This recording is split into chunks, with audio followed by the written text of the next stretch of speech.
और कचरे के ढेरों से प्लास्टिक की थैलियां जमा करके उनसे गटरों के ढक्कन बनाने वाले प्लांट का इफ्तिताह कर दिया गया। महकमा खुराक के सूबाई वजीर Abdul Jabbar Khan, deputy commissioner Hyderabad Zainul Abidin Memon, MD Sindh solid waste management board Tariq Ali Nizamani, Shahid Hussain, Ziauddin और मैडम समीना ने हैदराबाद में पहली बार इस किस्म के प्लांट का इफ्तिताह किया। मुकर्रिरीन ने खिताब करते हुए कहा कि इस प्रोजेक्ट से न सिर्फ माहौलियाती तहफ़्फ़ुज़ हासिल होगा बल्कि इंसानों के सेहत को लाहक खतरात भी कम होंगे।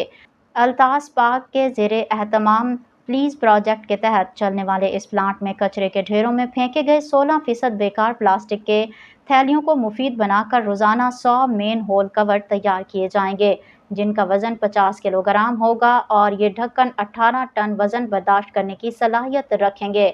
प्लास्टिक से तैयार होने वाले ये ढक्कन नशा करने वालों और चोरों के हाथों चोरी नहीं हो सकेंगे, क्योंकि ये कहीं भी फरोख्त नहीं किए जा सकेंगे। वर्ल्ड बैंक, UNO, पाकिस्तान और सी कैब के ताउन से चलने वाले ये प्रोजेक्ट इब्तिदा में हैदराबाद में लॉन्च किया गया है, जो बाद में दूसरे शहरों में भी शुरू किया जाएगा।